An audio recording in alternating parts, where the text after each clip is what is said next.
Hello, my name is Group 15, and I am doing a presentation on leadership. So, why leadership is so important? As defined, leadership is a process by which one person influences the thoughts, attitudes, and behaviors of others. But what does a leader do?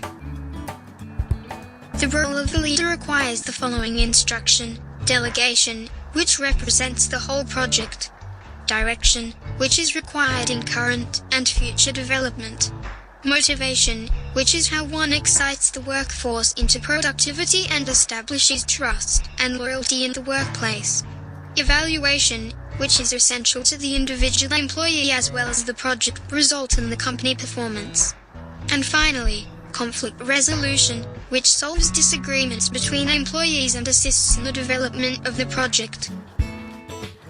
Moving on to the theoretical approaches to leadership. There are a number of leadership theories that exist that attempt the analysis and argue what it takes to be a great or effective leader. 4 theories, however, stand out as core theories in the leadership discussion. Trait theory, also known as great person theory, looks at the personality traits of a strong leader as the cause for effective leadership.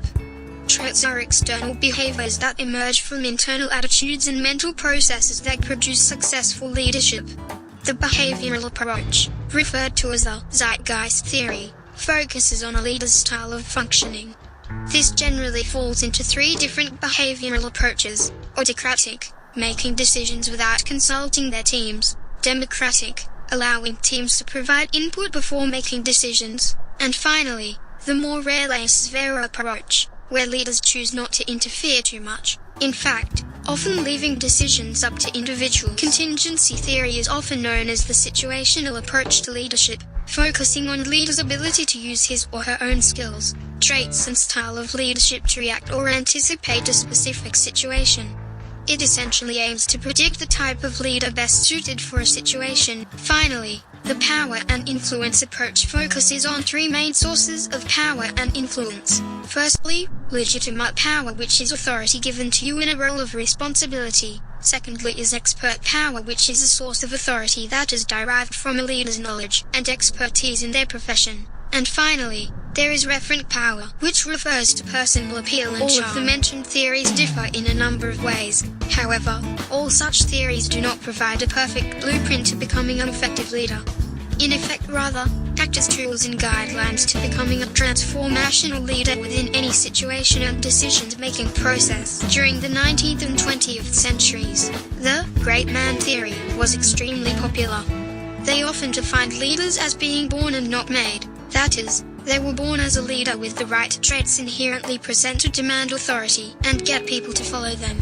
We have fortunately moved away from such birthright conclusions, and rather subscribe to the theory such traits can be taught. Kirkpatrick and Locke strongly subscribed to this trait theory, concluding in their 1991 paper, Leadership, Do Traits Matter?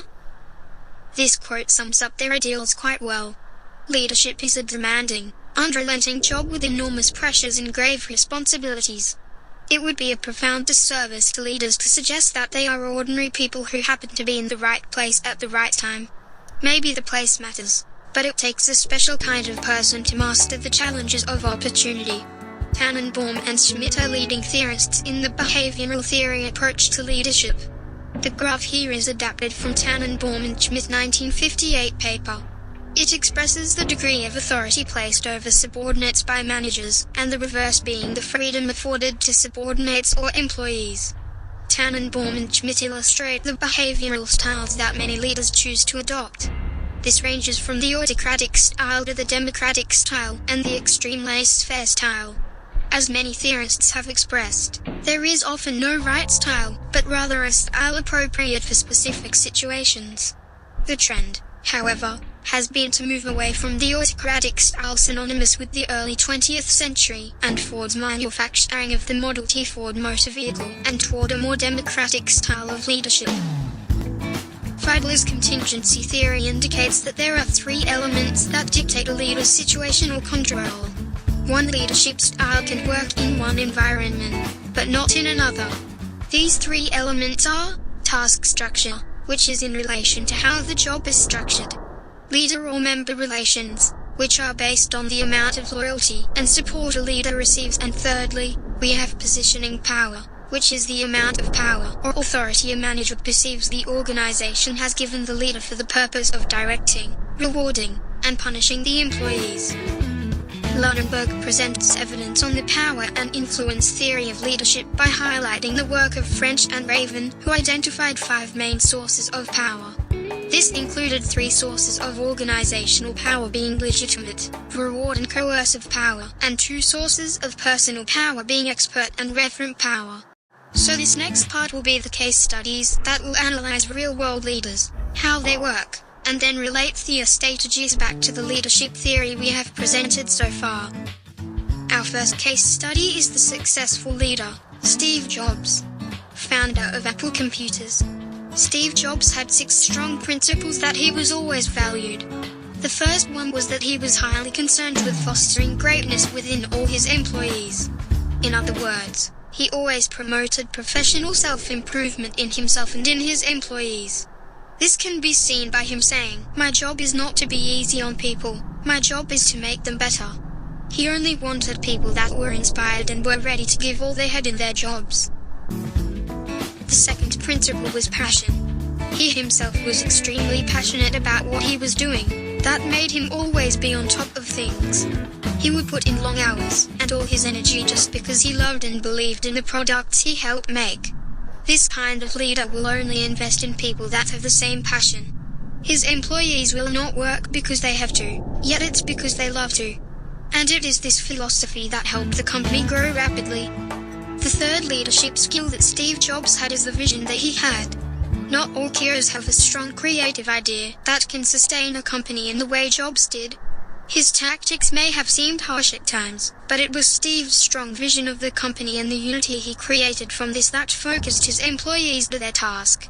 If you don't share our vision, then get out. We are now moving on to the second example of successful leaders. The leader that I will be talking about is Richard Branson, who is the founder of Virgin, a successful corporation introduced to Australia with the airline Virgin Blue that expanded into Virgin Australia. A short interview was conducted by Forbes journalist Dan Schobel, who pointed out 4 principles that Branson always implemented within his companies. The first principle is to be a rule breaker. He said that the idea of a change in the rules is at the heart of what Virgin stands for, so the company culture has always been, "Don't sweat it, rules were meant to be broken." The second principle is to be a good listener. Listening is one of the most important skills that anyone can have, and one that is becoming increasingly rare. Listening enables us to learn from each other, from the marketplace, and from the mistakes that must be made in order to get anywhere that is original and disruptive. The third one is to learn. Learning and leadership go together, although not all managers see this importance of this as Branson does. He says, "Too much credit goes to me for what we have achieved at Virgin, but the successes happen from working and learning with some of the world's most inspiring and inspired people." Here Branson is creating the level of inspiration that Jobs also achieved, but in an almost opposite vein. While Branson takes a modest approach, Jobs was not so gracious. The final principle, and the most important one that most bosses aren't too keen on, is laughter. Branson's number 1 rule in business, and in life, is to enjoy what you do. Running a business involves long hours and hard decisions. If you don't have the passion to keep you going, your business will more than likely fail. If you don't enjoy what you are doing, then you shouldn't be doing it. So here we come into the last part of this case study, which is the relationship between leadership theories. From the earlier section of this presentation and practices given in the 3 examples of successful and unsuccessful leaders, first point of theoretical leadership is a trait approach. It says that the success of a company is depending upon the personality trait of the leader. Strong leaders make good companies. That is very true, as the leader is the one who is driving the company and deciding in which direction that the company will go. Those 2 successful leaders, Jobs and Branson, have very strong personalities as clearly shown in their principles. Steve is hard, ambitious, and has a clear vision. Richard is a very good listener, who always learns from other people's experiences. Alternatively, an incompetent leader will run the company into the ground. Looking at the behavior approach, we can safely say that Steve Jobs can be related to the autocratic approach, which often involves making decisions without consulting with his employees, or making difficult and tedious decisions. Sometimes a leader has to make hard decisions that only himself can understand, as people might not have as clear a vision as the leader does. It somehow requires a true frontrunner to force the employees to make it happen even though they do not agree, because oftentimes only by seeing the result then they can understand. On the other hand, Branson takes on more of a democratic approach as he listens to what his employees want and need. It is also a suitable approach because sometimes we make mistakes and need our employees to support us with their ideas.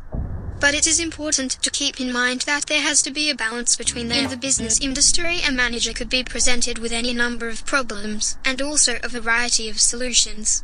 There is a time when an autocratic approach is needed, and at times a democratic approach is essential to a successful resolution.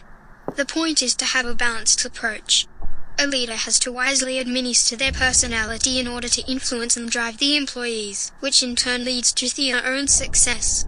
This is seen through the contingency approach, whereby the correct leader with the right skills, traits and style of leadership to the situation is applied to achieve success.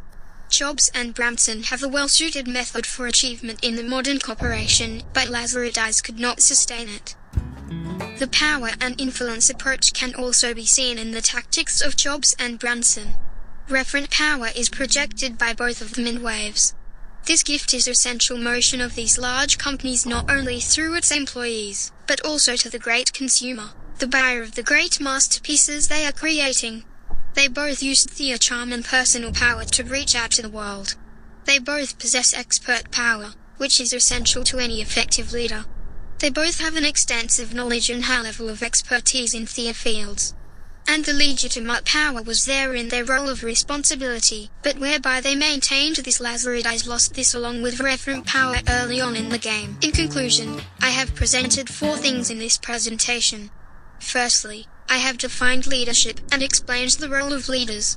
Secondly, the 4 theories: trait approach, behavioral approach, contingency, situational approach, and power and influence approach, have helped us to understand the principles of an effective leader.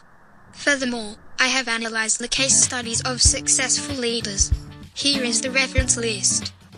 Thank you for listening.